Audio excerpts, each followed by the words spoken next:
नमस्कार, स्वागत आपका आपके अपने प्लेटफॉर्म जन्नत एकेडमी पर। मैं देवेश वर्मा फिर से लेकर आ गया हूँ आपके सामने किरण का न्यू बुक, जो कि आपने मार्केट में देख लिया होगा। एसएससी के तैयारी करने वाले जो कैंडिडेट हैं उनके लिए मोस्ट पॉपुलर बुक किरण बुक मैथमेटिक्स मानी जाती है। तो मैं नए सिरे से आपको समझा देता हूँ कि अगर हम एसएससी के थ्रू एग्जाम की तैयारी कर रहे हैं तो वहाँ जो आने वाला मैथमेटिक्स है, एसएससी जिसमें सीजीएल है, प्लस 2 है, एमटीएस है, सीपीयू है, तो ये सारे एग्जाम जो कंडक्ट कराता है स्टाफ सिलेक्शन कमीशन, उसके एग्जाम्स में जो मैथमेटिक्स एक सेक्शन आता है, उस मैथमेटिक्स सेक्शन के अंदर आने वाले जो प्रीवियस ईयर क्वेश्चंस हैं, उन क्वेश्चन का कलेक्शन आपको मिलता है इस बुक में, जिसको कहते हैं किरण मैथमेटिक्स 11500। किरण पब्लिकेशन की बुक है, एसएससी मैथमेटिक्स के नाम से जानी जाती है, और टाइटल है इसका 11950। 11950 जो टाइटल है, इसका मतलब क्या है? इसका मतलब यह है एक बुक में 11950 क्वेश्चन है। और सबसे बढ़िया और मजेदार बात यह है कि ये बुक आपकी 2023 दिसंबर तक अपडेटेड है, यानी कि अभी आप देखें तो 2024 है और फरवरी चल रही है, और ये बुक आपकी दिसंबर 2023 तक अपडेटेड है। यानी एसएससी के लेटेस्ट जो पेपर हैं, वो सारे पेपर के क्वेश्चन आपको इस बुक के अंदर देखने को मिल जाते हैं। तो अगर आप एसएससी में जाना चाहते हैं, तैयारी करना चाहते हैं, तो जरूरी है कि आप इसके प्रीवियस ईयर क्वेश्चन को लगाकर जाएं, क्योंकि एसएससी के अंदर क्या होता है कि प्रीवियस ईयर क्वेश्चन आपको रिपीटेशन में मिल जाते हैं। तो अगर आप प्रीवियस ईयर की प्रैक्टिस करते हैं तो आप ये पाएंगे कि बहुत सारे क्वेश्चन आपको एग्जाम में हूबहू वैसे ही मिलते हैं। कई बार तो वही नंबर भी मिल जाते हैं और आप डायरेक्ट हिट करते हैं, अपने टाइम को सेव कर सकते हैं। तो अब इस बुक की तैयारी कैसे होगी, किस तरह से प्रिपेयर करेंगे, उससे पहले मैं आपको समझा देता हूँ कुछ बातें। इससे पहले हम लोगों ने ये पहली बार बुक नहीं करा रहे हैं, इससे पहले लॉकडाउन में हमने किरण 10-500 बुक कराई थी, जो कि पूरी हमारी रिकॉर्ड है और हमारे एप्लीकेशन पर है। इसके बाद 11500 हमारी बुक कंप्लीट है, ये भी हमारे एप्लीकेशन पर है। और अब इसके बाद दो बुक आपकी मार्केट में है, 11800 950।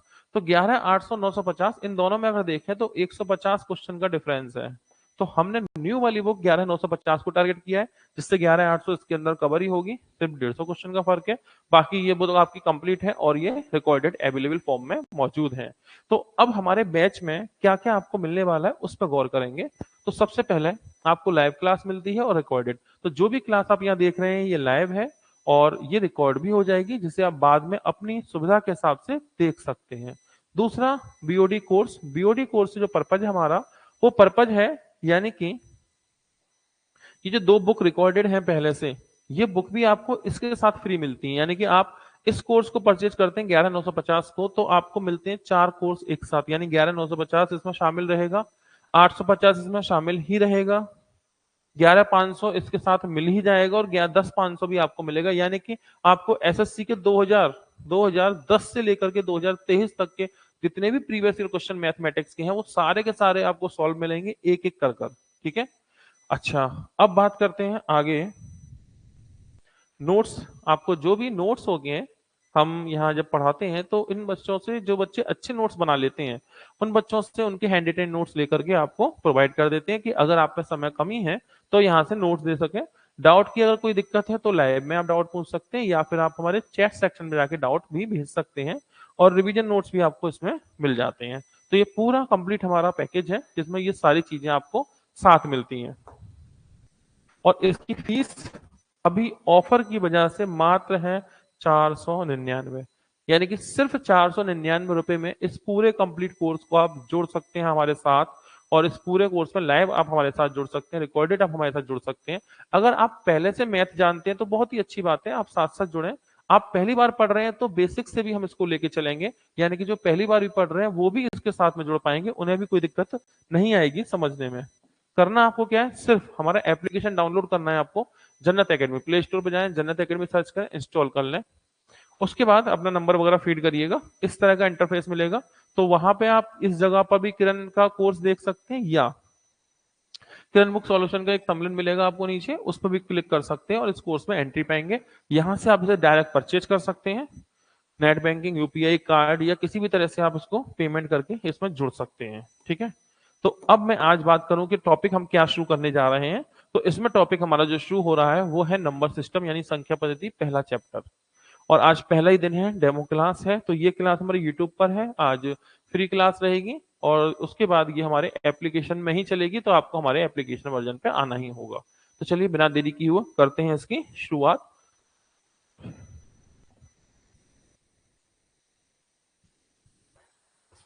तो नंबर सिस्टम यानी संख्या पद्धति, तो अगर देखा जाए तो मैथ में जितनी भी बुक आप उठाएंगे ना, सब बुक का पहला चैप्टर नंबर सिस्टम ही होता है, क्योंकि आप जानते हैं कि नंबर अगर आपको आते हैं तो चीजें और कनेक्टिविटी में आ जाएंगी। तो नंबर के बारे में हम लोग बात करते चलेंगे और जो क्वेश्चन है उन्हें भी करते चलेंगे। तो मैं इसमें जो थीम रहेगी मेरी, इससे पहले भी आप मेरी यूट्यूब पर वीडियो देख सकते हैं, मैंने पूरा 11,500 खत्म करा रखा है। यूट्यूब पर कुछ डेमो क्लासेज है, बाकी हमारे एप्लीकेशन में जब जाएंगे तो वहाँ पूरा आपको फोल्डर मिल जाएगा। 10,500 का फोल्डर अलग है, 11,500 का अलग है, 11,800 9,500 का फोल्डर अलग है। तो वहां आप देख सकते हैं कि पूरा बुक हमने कंप्लीट कराया हुआ है। दो चार जो चैप्टर, एक दो चैप्टर या दो चार क्लास जो रह गई हैं वो उसमें साथ साथ चल रही है पैरेलली, तो वो भी क्लास चल ही रही है और ये हमारी शुरू हो ही चुका है। ठीक है, तो अब 950 के बारे में हम बात करें तो पहला चैप्टर जो है आपका वो इसमें नंबर सिस्टम है। और किसी बुक में आप देखेंगे तो मैथ में पहला सिस्टम नंबर सिस्टम देखने को मिल ही जाता है, क्योंकि वजह यह है कि इस चैप्टर से आप बिल्कुल बेसिक तरीके से जुड़ जाते हैं। ठीक है, तो यही से बात शुरू करेंगे और मैं जो क्या करूंगा, मैं थ्योरी को अलग से लेकर प्रैक्टिस अलग से नहीं कर रहा, मैं क्या करूंगा क्वेश्चन टू क्वेश्चन चलता हूं और उस क्वेश्चन से रिलेवेंट जिन चीजों की हमें आवश्यकता है वो साथ में जोड़ते हुए चलता हूं। तो आपको कहीं कोई दिक्कत नहीं आएगी, जिस तरीके से पढ़ाया जा रहा है उस तरीके से अपने नोट्स बना लीजिए आप और आपका काम ओके हो जाएगा। उसके बाद आप इस बुक को सॉल्व करें और कोई भी बुक सॉल्व करें, आपके क्वेश्चन ओके होंगे, ये हमारा वायदा है आपसे। और इससे पहले भी आप अगर हमारा बुक को देखेंगे, हमारे कंटेंट को देखेंगे, तो वहां भी आप देखेंगे कि चीजें बहुत बेहतर आपको देखने को मिलेंगी। बस आपको कुछ नहीं करना, आप बुक परचेज कीजिए 11,950 अपने किसी नजदीकी स्टोर से जाके और प्रैक्टिस में हमारे साथ जुड़ जाइए। आपको कहीं जरूरत नहीं है भटकने की, ना किसी तरह की आपको अलग से कोई टाइम देना है। ये चीजें बस जितना पढ़ाया जा रहा है उतना आप पढ़िएगा, आपका काम मैथमेटिक्स में कम से कम ओके मिलेगा। ठीक है, तो इसमें टाइप होते हैं एक्चुअली बुक के अंदर, जैसे ये है पहला टाइप, टाइप 1। तो यहाँ टाइप मिलेंगे, हर चैप्टर में कुछ ना कुछ टाइप होते हैं। तो जैसे ये पहला टाइप है, ठीक है, तो टाइप 1 में कुछ सवाल होंगे, फिर टाइप 2 में सवाल होंगे, टाइप 3 में होंगे, इस तरह से टाइप होंगे। तो हर चैप्टर में 5 7 10 12 टाइप होते हैं, हर टाइप में कुछ कुछ सवाल होते हैं। तो टाइप 1 का पहला क्वेश्चन आपको ये मिल रहा है देखने को, यहां से बात शुरू करेंगे। तो क्वेश्चन ये है कि ये मल्टीप्लाई किया, इसका इकाई का जो अंक है वो n+2 है, तो n का मान क्या होगा। मतलब ये है कि 433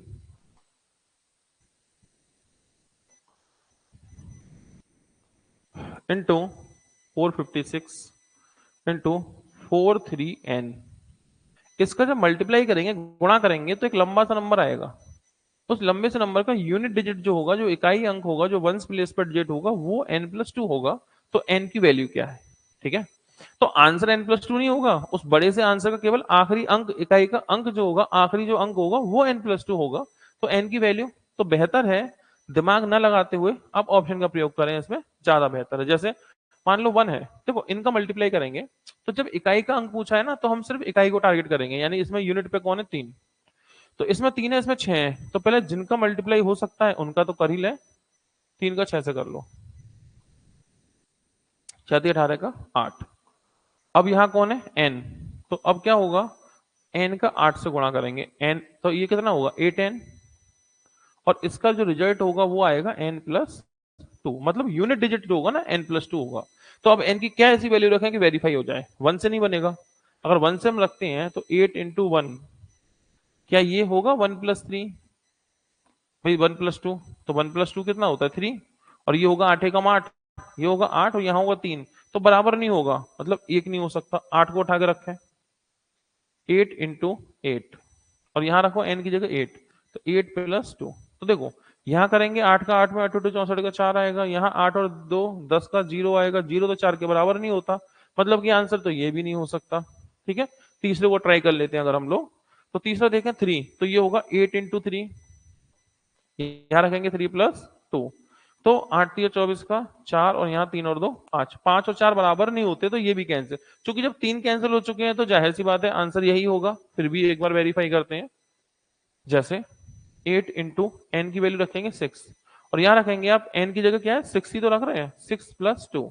तो देखो 8 × 48 का 8, 6 और 2 8, 8 बराबर 8, तो यूनिट डिजिट तो मैच ही हुआ ना, किससे होगा डी से होगा, यानी कि 6 से होगा। तो इस तरह से आप इसे टिक कर सकते हैं, एक तरीका। अब जिन लोगों को दिक्कत है सर ये यूनिट डिजिट हमें समझ में नहीं आया, वो लोग अब दूसरी बार में अलग से समझा रहा हूँ, वो समझे। तो इस क्वेश्चन का आंसर क्या हो गया? 6। अब सुनो, जिनको बात समझ में नहीं आई, मान के चलिए एक लंबी सी इक्वेशन लिखते हैं हम, 342 इंटू 516 इंटू 247 इंटू 45 और 2 मान लेते हैं। एक लंबा सा आंसर होगा, मैं जानना चाहता हूं आंसर नहीं, मैं उसका सिर्फ यूनिट डिजिट जानना चाहता हूं, इकाई का अंक क्या होगा।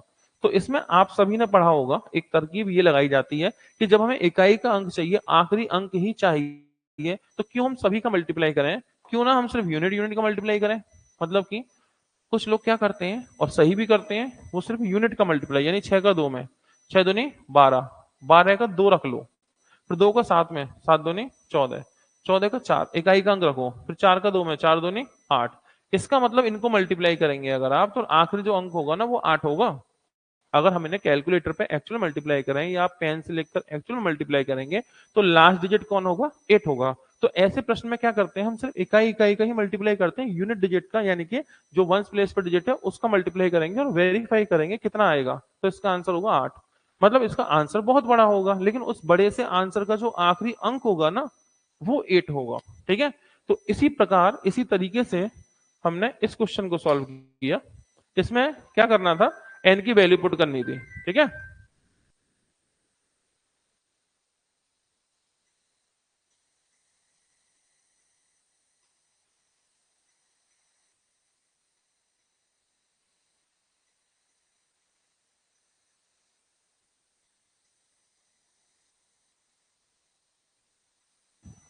जी। तो चलिए बढ़ते हैं अगले प्रश्न की तरफ। ये देखिए अगला क्वेश्चन, ये है आवर्त भिन्न से कहते हैं, रिकरिंग फ्रैक्शन, उसका क्वेश्चन हुआ। मतलब समझा तो मैं इसको, आंसर की बात करने पहले। तो हमें क्या करना है, इन दोनों को जोड़ना है, उसे माइनस करना है।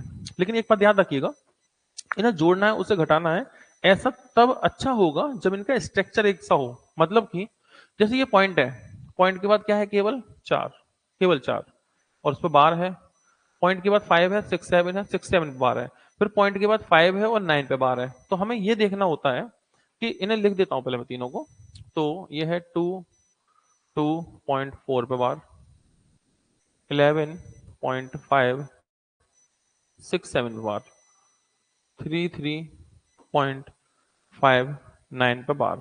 ठीक है, इनको ऐड करना है, इसे माइनस करना है, इतना सा काम करना है, और आंसर क्या होगा ये पूछा है। ठीक है, तो देखो सबसे पहले हम चाहेंगे तीनों एक से हो जाएं, तो पहले समझो डायरेक्ट कैसे करना है, फिर बेसिक समझा दूंगा। तो डायरेक्ट के लिए काम करो, देखो इसमें पॉइंट है, इसमें पॉइंट है, इसमें पॉइंट है। पॉइंट के बाद कितने डिजिट है? एक डिजिट है, उसके बाद फिर बार शुरू होता है, एक डिजिट के बाद बार शुरू होगा इसमें, एक डिजिट के बाद बार शुरू होगा इसमें, बार पहले ही शुरू हो गया। तो एक डिजिट तो होना ही चाहिए, उसके बाद बार होगा तो पॉइंट्स के बाद एक डिजिट तो फ्री है। अच्छा, बार की मैक्सिमम डिजिट कितनी है? इसमें एक पर बार है, इसमें दो पर बार है, इसमें एक पर, तो दो डिजिट पे तो बार होना ही चाहिए। तो बस क्या करना है आपको, अगर आप इन्हें एक सा कर पाए तो जल्दी जोड़ सकते हैं। जैसे अब जिन्हें समझ में नहीं आएगा वो चिंता मत करिएगा, मैं अभी समझा दूंगा। जैसे इसे भी लिख सकते हैं हम, 0.444 में बार, बात तो एक ही है। इसे लिख सकते हैं हम सेम ऐसे लिख दो, 11.567 पे बार। इसे लिख सकते हैं हम 33.59 पे बार था ना, तो इसे 9 की जगह 99 पे बार लिख दें।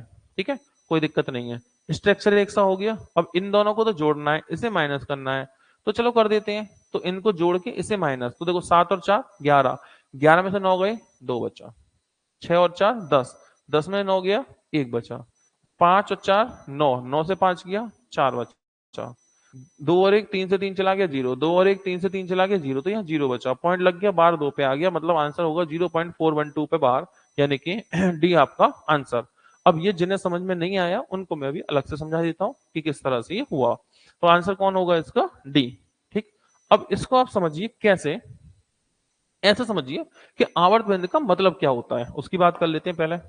तो वो जैसे आपने लिखा 1/3, इसका मतलब है 3 से भाग लगाना है 1 में। ठीक है, तो भाग तो जाएगा नहीं, डिवाइड तो होगा नहीं, तो क्या करना, पॉइंट लगा के 0 बढ़ा देना, 3 तिया 9, एक बचा, पॉइंट लगा हुआ 0 फिर बढ़ेगा, 3 तिया 9, फिर एक बचेगा, पॉइंट लगाया है 0 फिर से बढ़ जाएगा और 3 बार फिर भाग जाएगा, 3 तिया 9, मतलब आप समझ गए।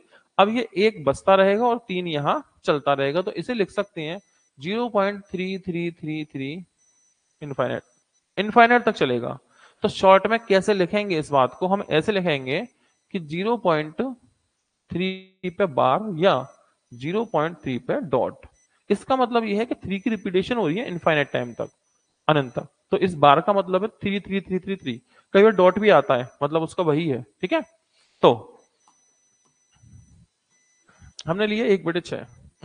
इसका क्या मतलब है, इसका मतलब है 6 से 1 को डिवाइड करना है। 6 से किसे डिवाइड करना है, 1 को। अच्छा डिवाइड तो होगा ही नहीं, तो पॉइंट लगा के क्या करो, पॉइंट लगा के जीरो बढ़ाते हैं। तो पॉइंट लगाते हैं और जीरो बढ़ाते हैं। 6 एकम 6, 4 बचा, पॉइंट लगाए जीरो बढ़ा दीजिए, और 6 छिंग 36, फिर 4 बचा है, पॉइंट लगा जीरो बढ़ाइए, 6 छिंग 36, फिर 4 बचेगा। तो ये 4 चलता रहेगा और ये 6 चलता रहेगा। तो इसे लिखेंगे 0.1666 इनफाइनाइट। तो ये क्या हुआ कि इसमें तो 3 की रिपीटेशन ही हो रही है लगातार, तो 3 पे बार लगाया। इसमें रिपीटेशन किसकी हो रही है, 1 की नहीं हो रही। 1 तो सिंगल टाइम आया है, 6 की रिपीटेशन हो रही है इनफाइनाइट तक, ठीक है। तो इसे कैसे लिखेंगे, इसे लिखने वाले हैं आप 0.16 पे बार या 0.16 पे डॉट, ठीक। तो इसका मतलब है इनकी रिपीटेशन होनी है, ठीक है ना। अब मेरी बात सुनो ध्यान से। तो वो कहीं लिखा है, कहीं मान लो ऐसा लिखा है 0.4 पे बार। तो क्या इसका मतलब है 0.44444 इनफाइनाइट, एक ही बात है। तो क्या मैं ऐसा लिख दूं 0.44 पे बार, तो मतलब तो वही है ना, 0.4444 इनफाइनाइट तक, तो एक ही बात नहीं हो गई। मैं लिख दूं 0.444 पे बार, तो मतलब तो एक ही है, 0.444 इनफाइनाइट, तो एक ही बात है ना। तो मतलब क्या हुआ कि 4 पे बार है ना, आप उसे 44 भी कर सकते हैं, आप उसे 444 पे बार कर सकते हैं, उनका रिजल्ट तो सेम ही आने वाला है। इसलिए मैंने क्या किया, ये था 9 पे, 9 पे मैंने कर दिया 99 पे। कोई हर्ज तो नहीं है, दिक्कत तो नहीं है। तो ये था 5 के बाद 9 पे बार था ना, सिर्फ 9। तो मैं क्यों ना 99 पे कर दूं, इससे कोई दिक्कत नहीं है, बात तो बराबर ही है, आना तो 9 ही है ना फाइनली। तो इसको ऐसा लिख सकते हैं, कहीं कोई दिक्कत नहीं है, ठीक है। दूसरा बात, दूसरा बात, जैसे 0.4 पे बार मान लो ऐसा है भी, ऐसा है भी, तो क्यों ना हम इसे ऐसा लिख दें। तो इसका मतलब तो वही है 0.444 इनफाइनाइट, ठीक है। अच्छा 4 से आप बोर हो गए होंगे, चेंज कर लो, 0.5 पे बार कर लो, ठीक है ना। तो 0.555 इनफाइनाइट, मान लो ये चल गया लगातार, ठीक है। तो इसका ऐसा भी लिख दें 0.5 और फिर 5 पे बार, इससे कोई दिक्कत तो नहीं होगी ना। भाई 5 और एक बार तो 5 लिखा, उसके बाद 5 पे बार लिख दिया, तो रिपीटेशन ही हो रही है किसकी, 5 की। लेकिन ये वाला 5 सिंगल टाइम आना है, ठीक है ना। तो अब देखो चेक करो, 0 पॉइंट इस वाले 5 को लिखेंगे एक बार, इस 5 को इनफाइनाइट तक लिखो। तो अगर इनफाइनाइट तक लिख भी दोगे तो रिजल्ट तो सेम ही रहे ना। तो इसको ऐसा लिखने से भी कोई हर्ज नहीं है, इससे कोई फर्क नहीं पड़ता। हम इसको ऐसा लिख सकते हैं अपनी जरूरत के मुताबिक, या ऐसा भी लिख दें 0.5555 पे बार, कोई फर्क नहीं पड़ेगा, रिजल्ट वही आएगा जो कि आना है। क्या देखो 0 पॉइंट, 2 बार 5 है ना, तो 2 बार 5 लिख दो, फिर 55 को रिपीट करना है ना, तो 55 55 इसको इनफाइनाइट तक, तो एक ही बात है, मतलब फाइनली आना तो क्या है, 5 की रिपीटेशन ही होनी है, ठीक है। तो 0.5 पे बार या 0.55 पर बार या 0.55 55 55 पे बार, तो ये सारी बातें एक सी ही होती हैं। तो अगर ऐसा है, तो इस क्वेश्चन में था 22.4 पर बार, तो मैंने क्या किया, इस 4 को एक बार लिखा, फिर 44 पर बार किया, तो बात तो एक ही हुई ना। ऐसा किया क्यों, ऐसा इसलिए किया कि तीनों एक से दिखे, बनाना बनावट में इनका स्ट्रक्चर एक सा हो जाए। और अगर स्ट्रक्चर एक सा हो जाएगा तो डायरेक्ट ही जोड़ दीजिएगा, बात बन जाती है। इसलिए मैंने इनको डायरेक्ट जोड़ा और मेरा आंसर आ गया डी, ठीक है।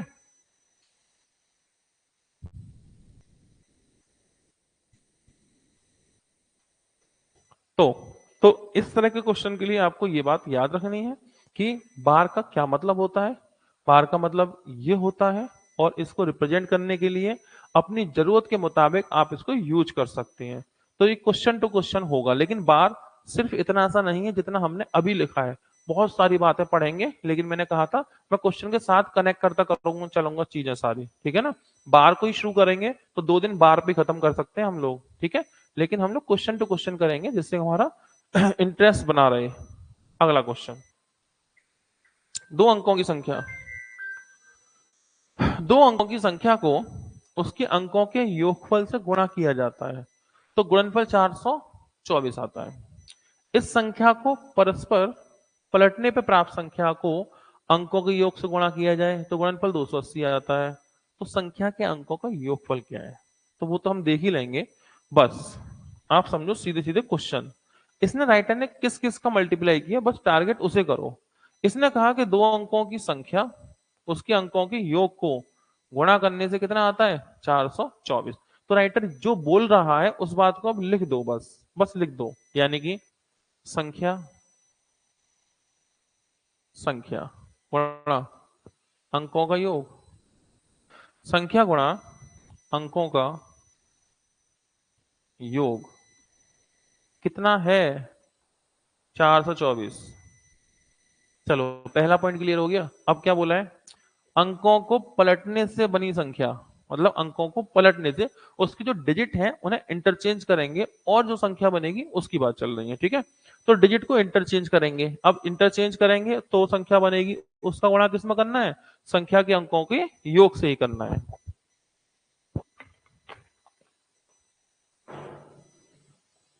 मतलब पलटने से बनी संख्या, पलटने से बनी संख्या, इसका गुणा करेंगे अंकों के योग से, तो क्या परिणाम होगा, तो परिणाम होगा 280। बस दो ही तो बातें बोली हैं। पूछा संख्या के अंकों का योगफल क्या है। एक बात बताओ कि क्या अंकों का योग इसमें भी आ रहा है, इसमें भी आ रहा है। अगर दोनों में अंकों का योग आ रहा है तो अंकों का योग ऐसी संख्या होगी जो दोनों को काट भी सकता है। फिर दोनों में अंकों का योग तो कॉमन ही है ना। तो अंकों का योग सम ऑफ डिजिट एक ऐसा नंबर होगा जिससे ये दोनों डिविजिबल है, ये दोनों विभाजित हो सकते हो। तो अब ये या तो ऑप्शन में जाके देख लो या खुद से ही आप देख लो कौन सा नंबर ऐसा है दोनों को डिवाइड करेगा, ठीक है। तो देखो क्या 6 से दो नंबर डिवाइड होंगे, 6 से तो नहीं होगा, ये नहीं होगा। 9 से दोनों नंबर डिवाइड होंगे, 9 से 28 नहीं होता, कैंसिल। क्या 8 से दोनों डिवाइड होंगे, हाँ 8 से हो सकते हैं। देखो 8 से काटो, 8 पंजे 40, 8 तिया 24, इससे 8 से काटो, 8 चौक 8 तिया 24 और 8 पंजे 40, ठीक है। तो 53 35 किससे कटा, 8 से। इसका मतलब अंकों का योग क्या रहा होगा, 8 ही रहा होगा। 7 से तो वैसे भी नहीं कट रहे, 7 से ये कट जाएगा, 7 से नहीं कटेगा, ठीक है। सिर्फ 8 ही वो संख्या है जो दोनों को काट सकती है। इसका मतलब ये होगा कि संख्या के अंकों का योग कितना है, 8 है। और संख्या क्या है, संख्या 53 थी। अंकों को पलटने से बनी संख्या कौन है, 35। और ठीक भी है ना, 53 के अंक पलटोगे तो 35 ही तो होगा। तो बात भी सही है, संख्या 53 थी और अंकों को पलटने से बनी संख्या कौन होगी, 35 होगी, ठीक है। तो आप चेक भी कर सकते हैं क्योंकि 53 के जब डिजिट को इंटरचेंज करेंगे तो कितना होगा, 35 ही होगा ना। तो बात सही है और आसानी से आप 8 को टिक कर सकते हैं, ठीक है। अगले प्रश्न में पढ़ते हैं। फिर से ये किसका आ गया, फिर से वही रिकरिंग फ्रैक्शन आ गया और ये कब का है टीयर 2 2022, ठीक है। तो ये ए है, ये बी है, ये सी है। पूछा ए प्लस बी प्लस सी क्या होगा, ठीक है। तो चेक कर लेते हैं, ए की वैल्यू को लिखते हैं। तो ए की वैल्यू कितनी है, 0.3312 पे बार। बी की वैल्यू कितनी है, देखो 0.415, 0.415 पे बार। सी की वैल्यू कितनी है, सी की वैल्यू है 0.309 पे बार। तो ये सिचुएशन है, ये कंडीशन है। पूछा ए प्लस बी प्लस सी, मतलब तीनों को ऐड करना है, तीनों को ऐड करना है। तो तीनों को ऐड कर लेते हैं। लेकिन अच्छा होता कि इनका स्ट्रक्चर 100 होता तो जल्दी का बात बन जाती, लेकिन ऐसा है नहीं। कोई बात नहीं, क्या कर सकते हैं उसको बात करते हैं। देखो ये बताओ पॉइंट के बाद बार है और पॉइंट है। बार पॉइंट के बीच में कितने डिजिट हैं, 2। इसमें बार के और पॉइंट के बीच में कितने डिजिट है, 1। बार पॉइंट के बीच में कितने डिजिट है, 1। तो इसमें 1 है, इसमें 1 है, इसमें 2 है। इसका मतलब 2 डिजिट तो मुझे चाहिए। बड़े वाला उठाएंगे हम, बड़े वाला कौन सा उठाते हैं हम, बड़े वाला। तो टारगेट सेट हुआ कि पॉइंट बार के बीच में 2 डिजिट है, पॉइंट बार के बीच में 1, पॉइंट और बार के बीच में 1। तो 2 डिजिट है ना, तो हम 2 डिजिट लेंगे पॉइंट के बाद, 2 डिजिट उसके बाद आएगा बार। तो ये दिमाग में एक स्ट्रक्चर सेट किया, पॉइंट के बाद 2 डिजिट लेंगे, बाद में बार आएगा, ठीक है। पहला पॉइंट क्लियर हो गया। दूसरा पॉइंट, बार कितने डिजिट पे, 1 पे। बार कितने हैं, 2 पे। बार कितने हैं, 2 पे। तो बड़ा नंबर कौन है, 2। यानी मुझे 2 पर बार चाहिए। तो मेरा स्ट्रक्चर बिल्कुल क्लियर है, कुछ ऐसा होना चाहिए ये कि एक नंबर जो भी हो, पॉइंट 2 डिजिट जिन पर बार ना हो, अगले 2 डिजिट जिन पर बार हो, ऐसा स्ट्रक्चर चाहिए, तभी आप इन्हें जोड़ सकते हैं। तो ये बात क्वेश्चन पे एक निगाह डालते ही समझ जाते हैं हम लोग कि हमें जोड़ने के लिए कैसे स्ट्रक्चर की आवश्यकता पड़ेगी।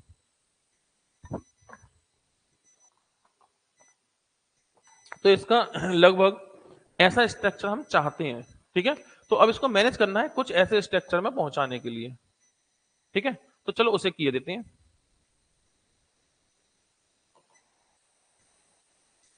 उसके लिए इसको देखो, इसको मैं ऐसा लिख देता हूं 0 पॉइंट, ये 312 पे बार, तो 312 की जगह 21 पे बार, एक ही बात है। इसको लिख सकते हैं हम 0.415 पे बार, तो 4151 पे बार। इस 1 को ना पीछे पहुंचा दो, इस 1 को पीछे पहुंचा दो, ये है 0 पॉइंट, इसको लिख सकते हैं 0.309 पे बार, तो 3099 पे बार, ऐसा कर दीजिए। तीनों को ऐड करना था, तीनों को ऐड कर लीजिए और बात बन जाएगी, वही आंसर होगा। ठीक है, तो जोड़ते हैं।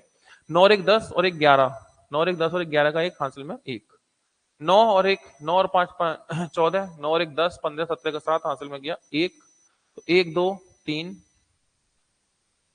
तो 4, 3 और 3 6 और 4 10, एक हासिल में पॉइंट लग गया, 2 पे बार भी आ गया। और याद रखिएगा, जो चीज बार से बाहर निकलेगी, जैसे बार कितने पर है, 2 पर है, ये 2 से बाहर निकला ना, जो बाहर निकलता है उसे फिर से जोड़ना पड़ता है। इस बात को मैं भी अगली स्लाइड में समझा दूंगा। ठीक है, तो बस इसको आंसर 1.03172 पे बार, ये हमारा आंसर है। अब ये आंसर ऑप्शन में क्यों नहीं है, क्योंकि हमें फ्रैक्शन में चाहिए और हमने डायरेक्ट निकाल दिया, तो इसे फ्रैक्शन में कन्वर्ट करना पड़ेगा, उसको समझ लेते हैं। तो पहले आंसर देख लो, फिर मैं समझा दूंगा। पूरा नंबर लिखेंगे 10372, इसमें से वो नंबर माइनस करेंगे जितने पे बार नहीं है। तो बार कितने पे नहीं है, देखो ये पॉइंट है और ये बार है, बीच में कितने बचे, 2, तो 2 नंबर ऐसे हैं जो बार के बिना है।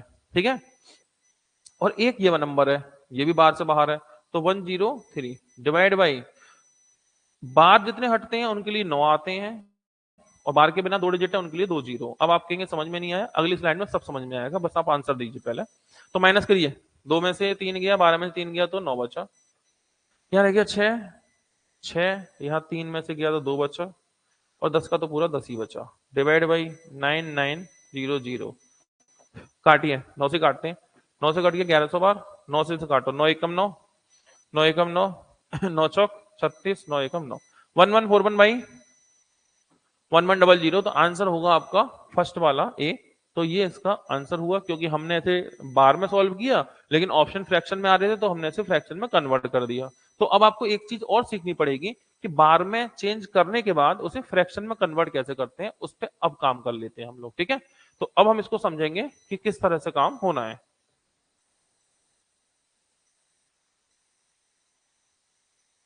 ईश्वर, थैंक यू ईश्वर जी, आपने जो कमेंट किए बहुत बहुत धन्यवाद। बस आप मेहनत से अपने नोट्स बनाते चलिए। ठीक है, तो यहां तक हो गया। अब हम बात करते हैं इसको कैसे किया, अब समझते हैं। तो मैं यही समझा देता हूं आपको, ये देखिए, जैसे अगर हमने लिखा है 0.3 पे बार, तो इसे सिंप्लीफाई करना है मुझे, 2 4 एग्जांपल और लिख देते हैं। 0.5 पे बार, 0.7 पे बार, 0.12 पे बार, 0.125 पे बार, 1 पॉइंट वाला भी ले लेंगे, 0 ले लो पहले, 0.2317 पे बार, या कुछ ऐसा समथिंग।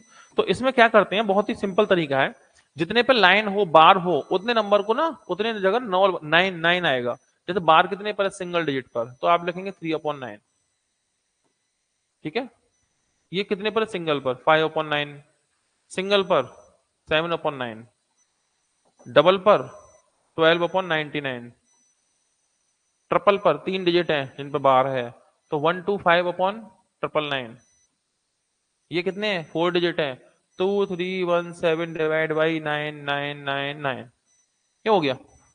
अब जो नंबर सिंप्लीफाई हो जाए, सिंप्लीफाई कर दो, जैसे ये कर सकते हैं 3 से, 3 एकम 3 3 3 ये नहीं होगा, ये नहीं होगा, ये हो सकता है 3 से काटो, 3 से 4 बार और 3 से 33 बार, ये नहीं होगा, ये 3 से हो सकता है क्या? 3 3 नहीं होगा, छोड़ दो। ठीक है, तो ये आप क्या करेंगे, जितने पर लाइन हटेगी ना उतने क्या होंगे, उतने 9 आ जाते हैं, उतने क्या आते हैं, 9 आते हैं। ठीक है, दूसरी बात, दूसरी बात ये है, जैसे हमने लिखा 0.16 पे बार, 0.25 पे बार,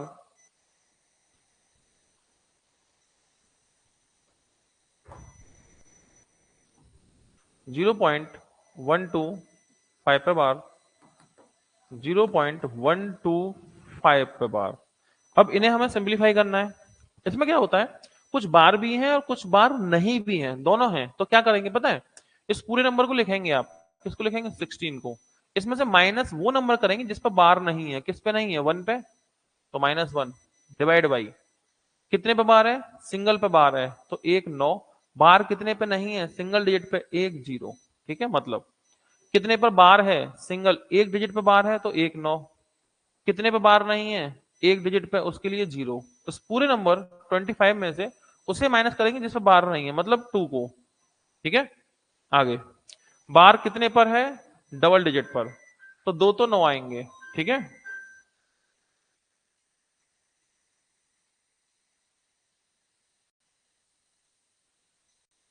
तो 2 तो आएंगे 9, कितने पे बार नहीं है, सिंगल डिजिट पे, उसके लिए 0।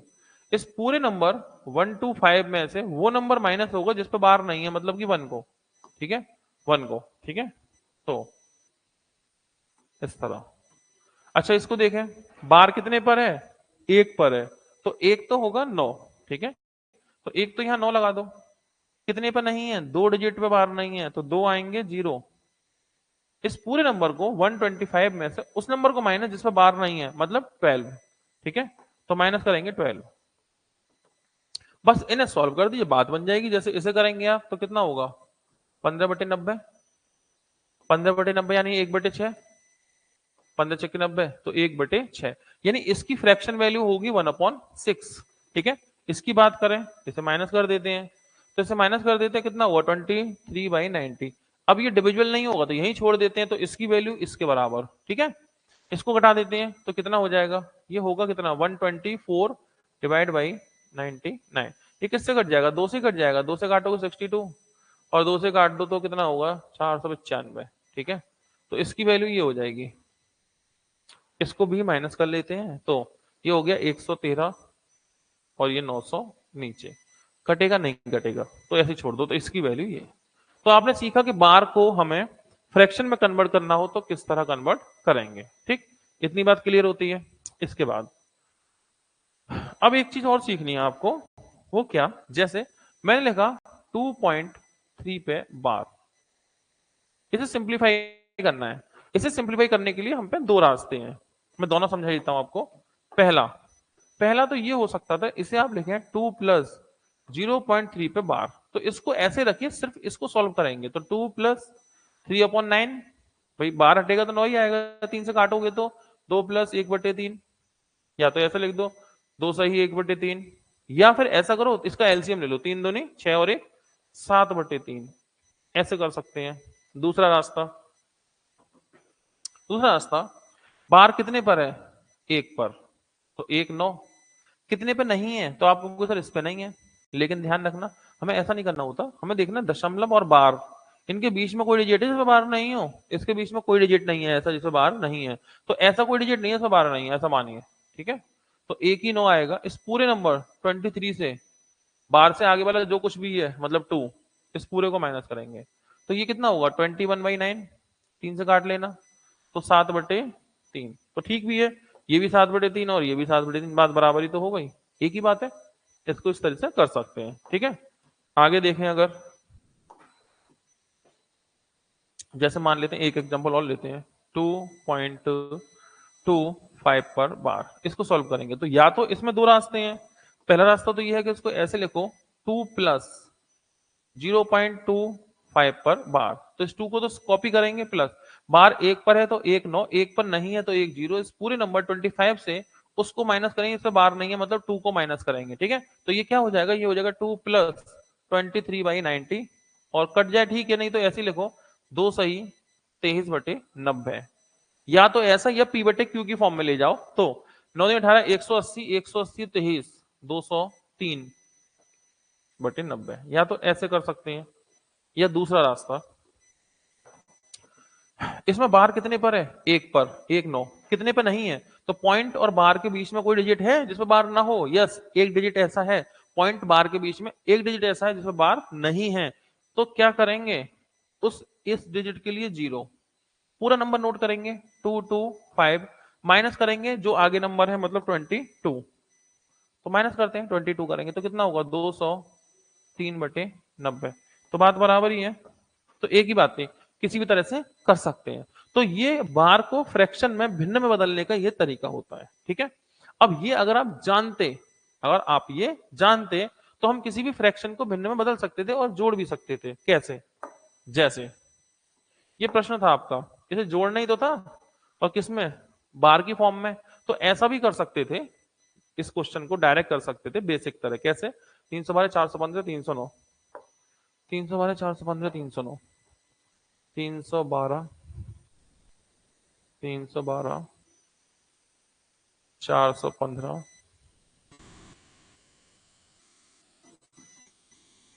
312 415 309, और ये हो गया 0.309।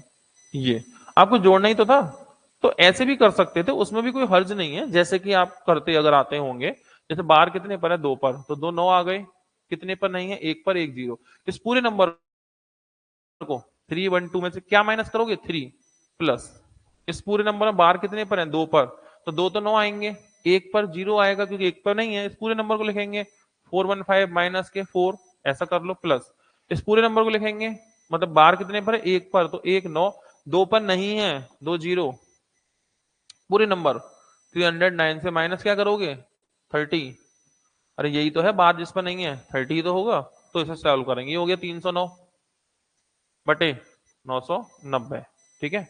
प्लस इसे देखो 411 990, प्लस इसे देखो तो ये हो गया 30 कम कर लो 200 200 200 270 69 बटे 900, कुछ कट जाए तो काट लो, जो 3 से इसे काट सकते हैं, 3 से कटेगा, 3 एकम 3 3 3 9, 3 से काटो 330 बार, 3 से काटो इसे, ये 3 से 330 हो जाएगा, और ये 3 से काटो, 3 एकम 3, एक बचा, 3 3 9 3 सत्ते 21, 3 एकम 3 1 3 3 9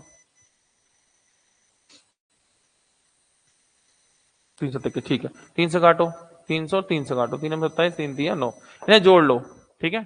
तो ये हो गया 103 बटे 330 प्लस 137 बटे 330 और प्लस 93 बटे 300, इसमें लेना पड़ेगा एलसीएम, किससे लोगे, आपको एलसीएम लेना पड़ेगा, किससे लोगे बताओ, आप एलसीएम ले लो, 33 तो है ही है, जीरो तो है ही है, 2 जीरो चाहिए, 33 चाहिए, तो 33 भी होगा, 2 जीरो भी होंगे, इससे एलसीएम आएगा। अब 330 से कितनी बार कटेगा, 10 बार, तो 10 से गुणा करो, 1073 1030 प्लस 330 से काटोगे तो कितनी बार, 10 बार, 10 से गुणा करो 1370 प्लस 300 से काटोगे तो 11 बार, 11 से गुणा करोगे तो कितना होगा, 99 93 का 3 9 और 3 12 का, तो हासिल में 1 9 और 1 10 1023। अब इन्हें जोड़ लो तीनों को, ठीक है, तो 3 का 3, फिर 2 और 7 और 2 9 और 3 12 का 2, हासिल में 1 1 3 और 1 4 4 का 4 और 1 2 3, और डिवाइड में हो गया भैया 3 3 1 0 0, 3 से इसे काटो 1100 और 3 से इसे काट लो, 3 एकम 3 3 एकम 3 3 चौक 12 3 1141 बटे 1100, ऐसा ही था ना कुछ, ठीक है, 1141 बटे 1100, तो ये भी आपका आंसर मैच हो गया। तो ये भी तरीका एक हो सकता था कि आप ऐसे भी कर सकते हैं, लेकिन मुझे थोड़ा सा ज्यादा कैलकुलेटिव लगता है ये, तो मैं ऐसे नहीं करता, मैं इसे डायरेक्ट ही जोड़ देता हूं, ठीक है। अब डायरेक्ट जोड़ने में किन बातों को सावधानी, किन बातों को याद रखना है, उन सब बातों को भी मैं बताता चलता हूं आपको, तो उसको भी समझ लेते हैं। अब ये सारी बात मैं पिछले क्वेश्चन पे भी जोड़ सकता था, लेकिन वहां जितनी जरूरत नहीं थी, हमने उतनी ही बात की जितनी जरूरत थी। अब यहाँ जरूरत है तो उतना इंटरेस्ट क्रिएट हो जाता है हमारा जब क्वेश्चन में जरूरत आ जाती है, ठीक है, वरना ऐसा लगता है यार ये बहुत डीपली चीजें चल रही हैं, तो कई बार ना मन थोड़ा सा ऐसा होने लगता है कि चीजें बहुत डीपली चल रही हैं। अब चूंकि इस क्वेश्चन में जरूरत है तो आपको इंटरेस्ट भी आ जाएगा कि चीजों में जरूरत आ रही है, ठीक है। तो ये हो गया एक तरीका, एक मैंने आपको बेसिक बात कर ली, लेकिन बात यह है कि इनको डायरेक्ट जोड़ने के लिए क्या तरकीब रखी जाए वो मैं आपको अब समझाई देता हूं। देखें, एग्जाम्पल लेंगे हम लोग, मान लेते हैं 0.3 पे बार प्लस 0.5 पे बार। ठीक है, एक एग्जाम्पल ये हुआ और एक एग्जाम्पल ये हुआ 0.3 पे बार, 3 की जगह 0.6 पे बार और प्लस 0.8 पे बार। मान लो दो एग्जाम्पल हमें जोड़ना है, तो पता है इसमें करते क्या है, करते ये हैं जैसे मुझे इन्हें ऐड करना है दोनों को। ठीक है, तो देखो 0 पॉइंट, पहली बात तो ये जुड़ कब सकते हैं पता है, ये तभी जुड़ सकते हैं जब इनका स्ट्रक्चर सेम हो। जैसे ये भी सिंगल पे बार है, ये भी सिंगल पे बार है, तो ये दोनों सीधे ही जुड़ जाएंगे। मतलब ऐसा भी हो सकता है 3/9, 5/9 फिर एलसीएम, या डायरेक्ट जोड़ना चाहो तो जुड़ जाएंगे। कैसे जुड़ेंगे, देखो 0.3 पे बार, 0.5 पे बार, हमने जोड़ो 5 और 3 8, तो उसने 0 का 0 पॉइंट आंसर आ गया, यही आंसर है बार में। ठीक है, इसे जोड़ने वाले हैं अब आप 0.6 पे बार, 0.8 पे बार, इसे जोड़ देते हैं तो 8 और 6 14 का 4, हासिल में गया एक, एक पॉइंट लग गया, बार लग गया। अब ये याद रखिएगा, सिर्फ ये याद रखिएगा कि अगर सिंगल डिजिट का था और सिंगल जितने का था उतने में आ गया, एक्स्ट्रा कोई बार से बाहर नहीं निकला, बार से बाहर कोई वैल्यू नहीं आई, तो वो ठीक है, वो आंसर है। लेकिन बार था सिंगल डिजिट पे और यहां से आपने देखा 8 और 6 14 का 4, हासिल में एक, बाहर कौन निकल आया, एक। तो जो बाहर निकल आता है ना, जो भी बाहर निकल के आएगा उसे वापस से जोड़ देना है, यानी इस 1 को फिर जोड़ दो यहां पर। अभी कितना हो गया 1.5 पे बार, ये है सही जवाब।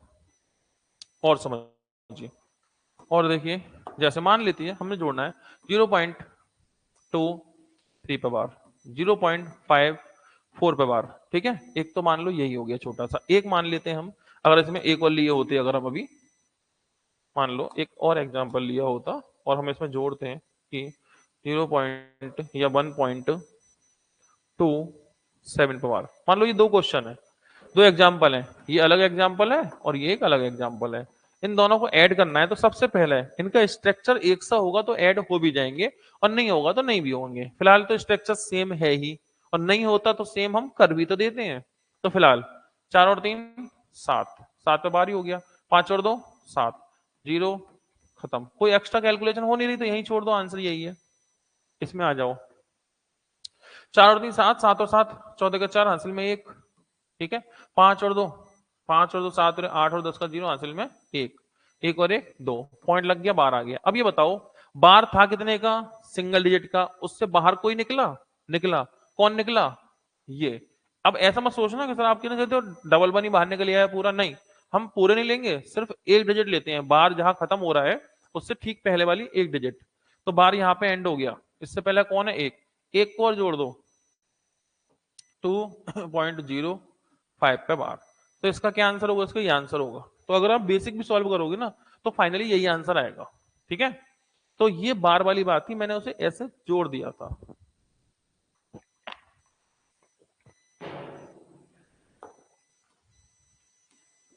तो मैं समझता हूं बात समझ में आ गई होगी।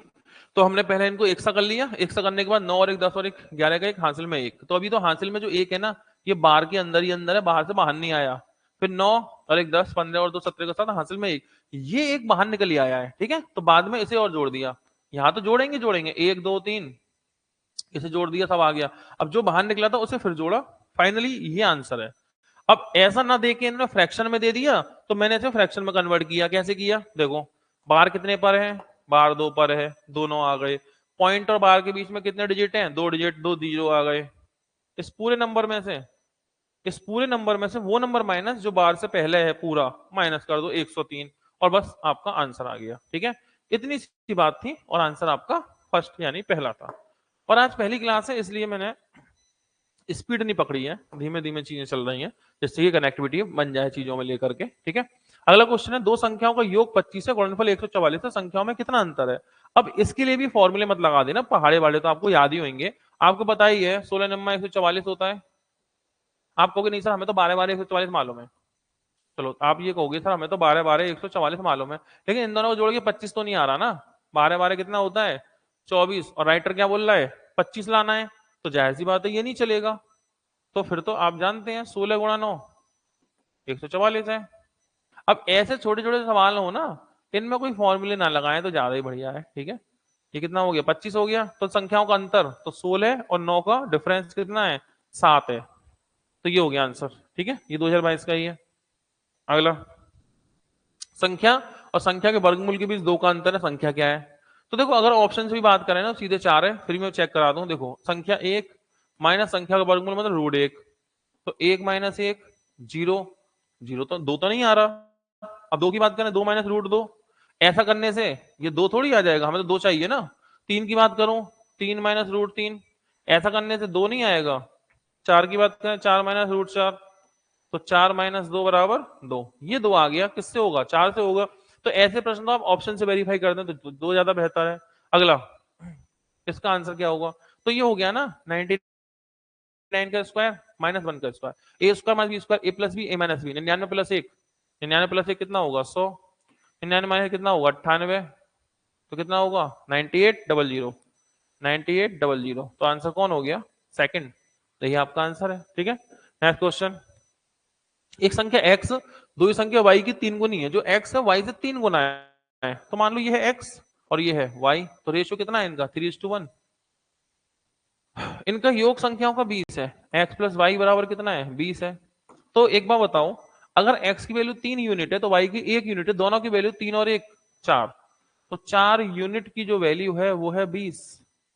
तो 1 यूनिट बराबर क्या होगा? 1 यूनिट बराबर होगा 5। जब 1 बराबर 5, तो जब 1 बराबर 5 तो 3 बराबर 15, 15 5, संख्या कौन है? 15 और 5। या तो ऐसे कर लो या ऐसे चेक कर लेते, फिर 20 लाना है। 20 12 8 20 15 5 20 5 15 सब 20 है। अब 3 गुना, यही तो है 5 3 15। तो ऐसे भी हम इसको टिक कर सकते थे, बाई ऑप्शन भी कर सकते थे, ठीक है। इसका आंसर क्या होगा? तो इसको ऐसा लिख दें, ये है 1800 का, 1801 का होल स्क्वायर है। तो ऐसा कर दो ना, 1800 प्लस 1 का होल स्क्वायर, तो क्या होगा formula? A square plus b square plus 2ab। तो ए स्क्वायर 1800 का स्क्वायर, तो 18 का स्क्वायर होता है 324, और 2 जीरो का स्क्वायर होगा 4 जीरो। ए स्क्वायर प्लस बी स्क्वायर, 1 का स्क्वायर 1 प्लस 2ab, 1800 का दोगुना, 1801 का 18 दोगुना करो 3600, इन्हें जोड़ना ही तो है। ये हो गया ए स्क्वायर बी स्क्वायर 2ab, 324361 कौन होगा आंसर? सेकंड। तो आंसर हो गया सेकंड आपका, ठीक है। अगला क्वेश्चन, 196 के कितने फैक्टर हैं जो 4 से डिविजिबल है? 196 कितने गुणनखंड ऐसे हैं जो 4 से विभाजित हो सकते हैं? ऐसा आपसे पूछा जा रहा है। तो इसके लिए एक नोट पॉइंट लिख देता हूं मैं। मान लो कोई नंबर है n, जिसके फैक्टर है a की पावर x इंटू b की y इंटू c की z, जहां a b c प्राइम है। ए बी सी ये कैसे नंबर है? प्राइम, यानी अभाज्य संख्या है ये अभाज्य है। और अभाज्य तो जानते हैं ना, जो खुद से कटे, एक से कटे, किसी और से ना घटे, वो नंबर जो डिविजिबल होंगे 1 से और इटसेल्फ खुद से, और किसी डिविजिबल नहीं होते, वो प्राइम नंबर होते हैं, एक्सेप्ट 1 एक को छोड़कर, ठीक है। तो ये संख्या अभाज्य है। तो पूछा कुल कितने गुणनखंड? तो कुल गुणनखंड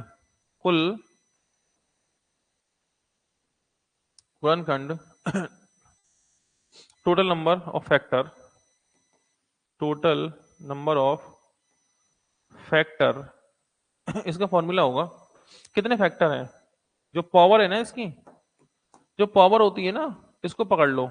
जैसे पावर कितनी है? एक्स वाई जेड, तो x plus 1 into y plus 1 into z plus 1, ये है। तो पूछा 196, इसके टोटल फैक्टर कितने हैं जो 4 से डिविजिबल है? अगर सिर्फ पूछा होता ना टोटल फैक्टर कितने हैं, तो मैं फैक्टर करता हूँ, वेरीफाई कर देता, लेकिन मुझे वो चाहिए जो 4 से डिविजिबल हो। तो एक काम करते हैं ना, तो सबसे पहले 4 को कॉमन लेके रखो, 4 चौक 16, 4 नाम 36, तो 4 तो कॉमन आ गया। अब तो 49 के फैक्टर चेक कर लो, क्योंकि जितने भी फैक्टर होंगे 4 से तो मल्टीप्लाई हो ही रखा है ना साइड से, तो 4 के मल्टीपल ही होंगे भाई। जितने भी गुणनखंड होंगे 4 से गुणा तो हो ही रहा है ना, तो 4 से गुणा हो रहा है, तो 4 के तो गुणज ही होने वाले हैं, तो 4 से विभाज्य होंगे। तो बस क्या करना है, इसके फैक्टर करेंगे। तो 4 को होल्ड कर दो, इसका मतलब 7 की पावर 2। अब ये तो सिंगल फैक्टर है ना, तो सिंगल फैक्टर है, एक्स के बदले क्या होता है? X plus 1। अगर 2 होते हैं तो x के बदले x प्लस 1, वाई के बदले y प्लस 1, क्योंकि ये सिंगल है, कोई नहीं, x के बदले x प्लस 1, यानी कि इसका आंसर क्या होगा? 2 की जगह 2 प्लस 1, यानी कि टोटल 3 फैक्टर ऐसे होंगे 196 के, जो कि 4 से डिविजिबल भी हैं, 4 से विभाजित भी होंगे, ठीक है। इस तरीके से हमारा भैया, अच्छा एक और सवाल है अभी तो, मुझे लगा टाइप क्लियर हो गया, अभी नहीं हुआ, छोटा सा प्रश्न एक और है, इसे और निपटा लो। एक फॉर्मूला पढ़ा होगा आपने बचपन से ही, जैसे मान लो ए अनुपात बी समानुपात सी अनुपात डी। ये अनुपात समानुपात का है, लेकिन फिर नंबर सिस्टम में कभी कभी आ भी जाते हैं सवाल। तो फॉर्मूला इसमें ये होता है, मध्य पदों का गुणनफल बराबर बाह्य पदों का गुणनफल। ये पढ़ा होगा आपने, मध्य पदों का गुणनफल बराबर बाह्य पदों का गुणनफल।